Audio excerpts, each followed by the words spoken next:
Au nom du Père, et du Fils, et du Saint-Esprit. Amen.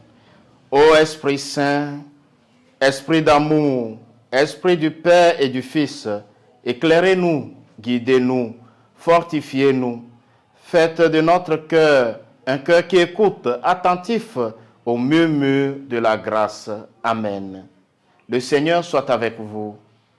Évangile de Jésus-Christ selon saint Marc.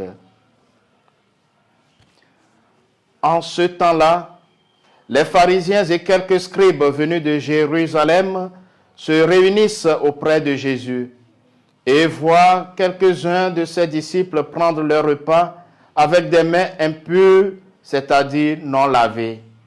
Les pharisiens, en effet, comme tous les juifs, se lavent toujours soigneusement les mains avant de manger, par attachement à la tradition des anciens et au retour du marché. Ils ne mangent pas avant de s'être aspergés d'eau et ils sont attachés encore par tradition à beaucoup d'autres pratiques. Lavage de coupes, de carafes et de plats. Alors les pharisiens et les scribes demandaient à Jésus, « Pourquoi tes disciples ne suivent-ils pas la tradition des anciens?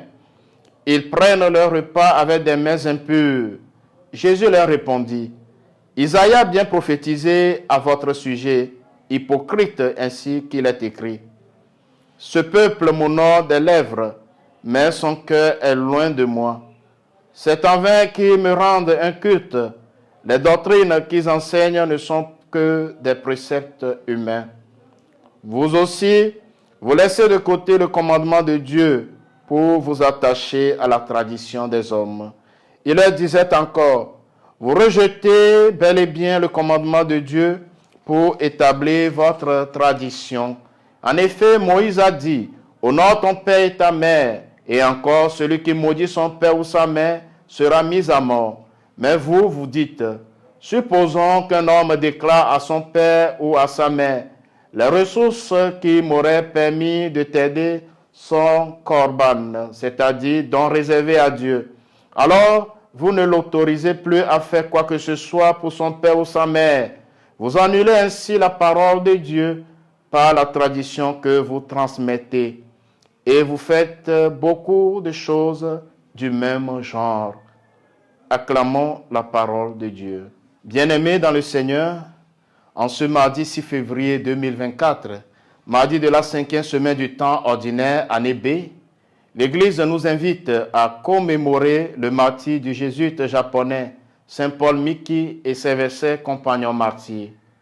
Les textes que nous propose la liturgie de ce jour nous montrent comment Jésus, de nouveau, fait face aux pharisiens qui critiquent ouvertement l'attitude de ses disciples face aux exigences de la loi hébraïque. En leur répondant, Jésus les qualifie directement d'hypocrites. Pour ces pharisiens, ces pratiques religieuses sont malheureusement devenues de simples règles d'hygiène. À force d'insister sur les détails extérieurs de la pratique religieuse, ils ont complètement omis le sens profond de ces traditions. Souvent, à nous aussi, il arrive de vivre dans le mensonge, dans notre existence d'hommes et de femmes responsables. C'est ce qui nous empêche la plupart du temps d'être heureux. De ce mensonge-là, le Christ Jésus veut nous en délivrer, en éclairant avec insistance l'extérieur et l'intérieur de notre personne. L'extérieur, ce sont tous nos masques et cette image idéale de nous-mêmes que nous poursuivons plus ou moins consciemment et que nous projetons sur tout ce que nous faisons ou disons. L'intérieur, c'est la zone du vrai et de l'authentique. C'est ce que nous sommes devant Dieu. Lorsque nous vivons notre foi, il est important de nous demander ce qui nous motive vraiment. Qu'est-ce qui nous encourage à prier, à aller à la messe, à vivre la charité chrétienne? Il est souvent difficile de répondre à chaque fois que nous accomplissons ces actes uniquement par amour pour Dieu. Ce n'est pas grave. Nous avons tous des efforts à faire pour purifier nos intentions et agir vraiment pour Dieu et non pour d'autres motivations.